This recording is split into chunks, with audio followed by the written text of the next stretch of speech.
I'll never forget the day the HOA enforcers came for my wife. We had just moved into our new home, excited to start a new chapter, when they showed up, demanding that we fix something that wasn't even a problem. It started as a simple issue. They claimed our garden wasn't up to their standards. But what they didn't know was that I wasn't about to back down, especially when it came to my family. You see, I'm a veteran, and I've been through some of the toughest situations imaginable. Standing up for my wife and our home felt like second nature. But what really shocked me was how far the HOA enforcers were willing to push. They were ruthless. They didn't care about the respect or rights of others. They just wanted to make sure everyone followed their rules, no matter what. That day, something in me snapped. They messed with the wrong person. The way I handled the situation made them regret ever stepping foot in our yard, and I'm about to share exactly how it all went down. Trust me, you won't believe the twist that followed, and how I made sure they'd never mess with us again. Stick around to hear the full story. The HOA had always been a thorn in the side of the neighborhood, but I never imagined they'd be this aggressive. As soon as they knocked on our door, I could tell something was off. They were quick to point out every little thing they didn't like about our property: too many weeds, a small crack in the driveway, even the way we trimmed our bushes. But none of this made sense to me. We'd only been in the house a few weeks, and I had always kept my place in top shape. What's worse, they were demanding changes that weren't even listed in the community rules. It was like they were making it up as they went along. My wife, who'd been handling most of the unpacking and organizing, was visibly upset. She tried to explain that we hadn't had the time to get everything perfect yet, but they weren't hearing it. They told her we had 48 hours to fix it all or face heavy fines. That's when the anger started building in me. I had served in the military for years, dealing with far worse situations than some petty neighborhood squabble. I wasn't about to let these people bully us, especially my wife. I took a deep breath, trying to stay calm, but inside, I knew things were about to escalate, and when they made their next move, it would be the last mistake they'd ever make. The next morning, things got worse.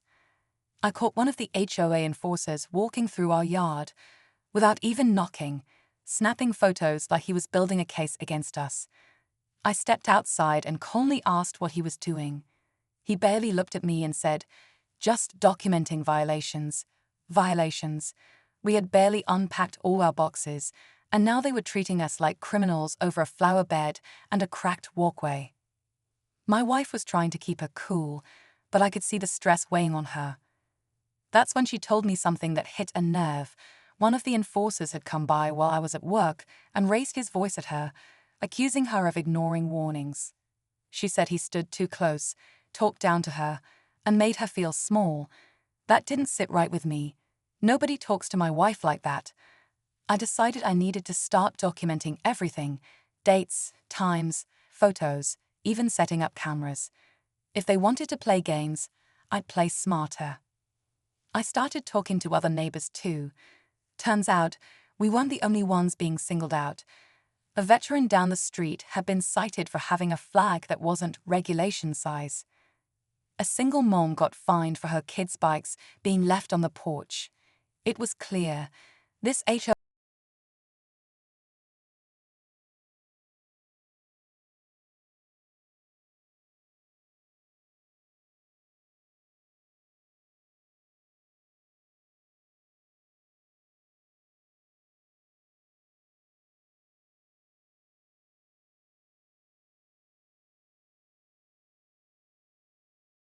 wasn't going to let them win, not without a fight, and what happened next changed everything.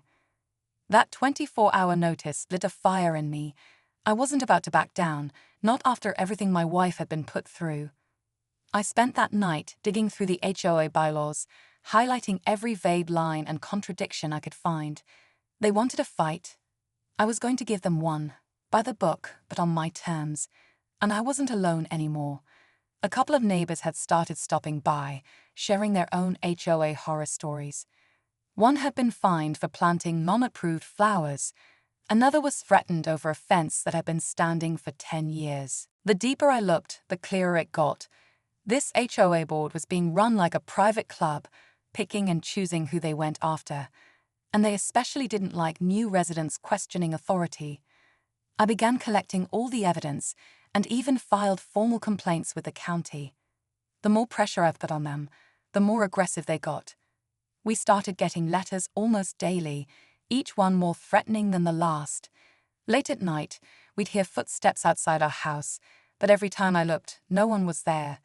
Cameras started catching shadows, figures coming right up to our windows and then disappearing. It was like they were trying to scare us into leaving. But I've been in combat zones. Fear doesn't work on me. What did bother me, though, was how much it was starting to wear on my wife. She wasn't sleeping, always on edge. That's when I knew I had to act, and soon. I scheduled a meeting with the HOA board, face to face. No more letters, no more back and forth. I was ready to confront them, with every shred of evidence and every story from my neighbors in hand. The day of the meeting, something strange happened. I got an anonymous envelope in the mail. No return.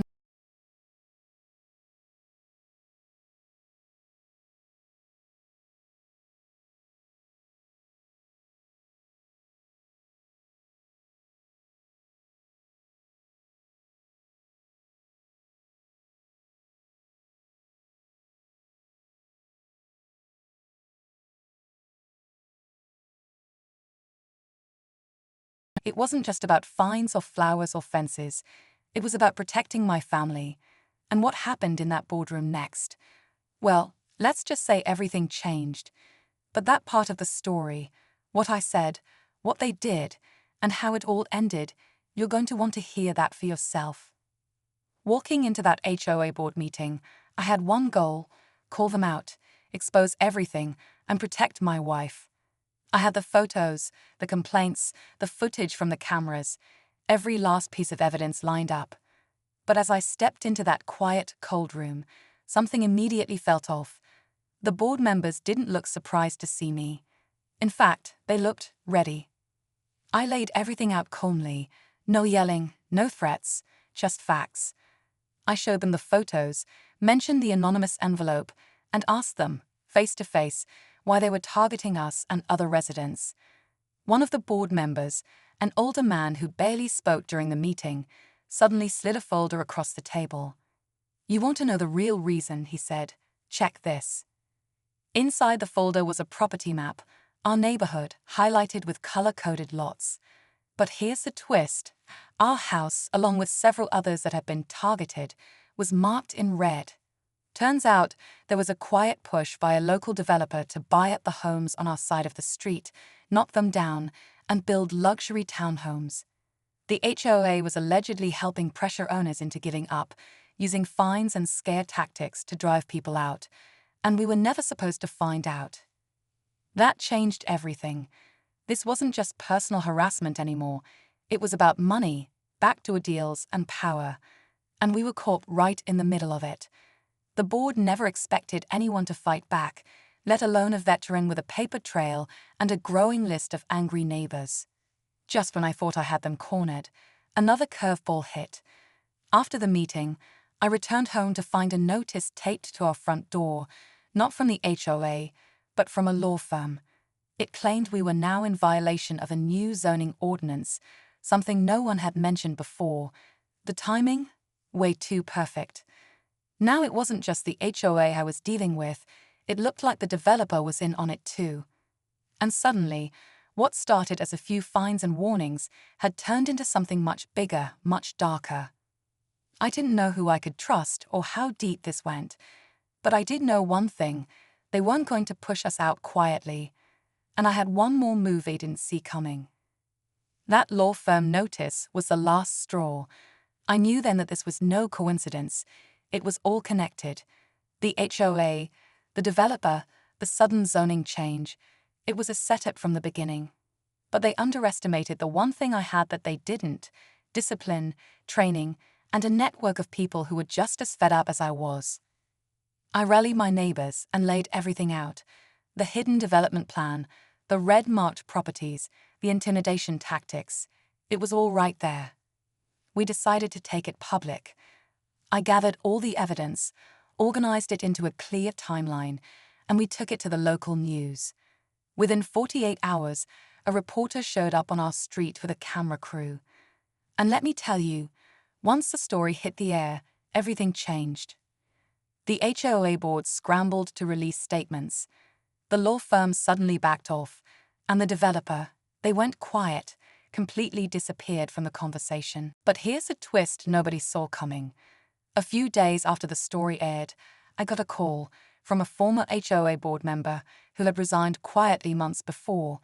He told me he had proof that not only were HOA enforcers being given incentives to pressure certain homeowners, but some fines had been forged entirely, made up, never voted on, and pushed through without legal approval. He sent over documents, emails, and even recorded calls. That evidence was enough to launch an investigation, not just into our HOA, but into the entire network of connected developers and neighborhood associations working together under the radar. What started as a fight over a garden and a few weeds turned into something way bigger. We didn't just stand our ground, we exposed the whole system. And in the end, we kept our home. My wife finally felt safe again. But the story didn't just end at our doorstep.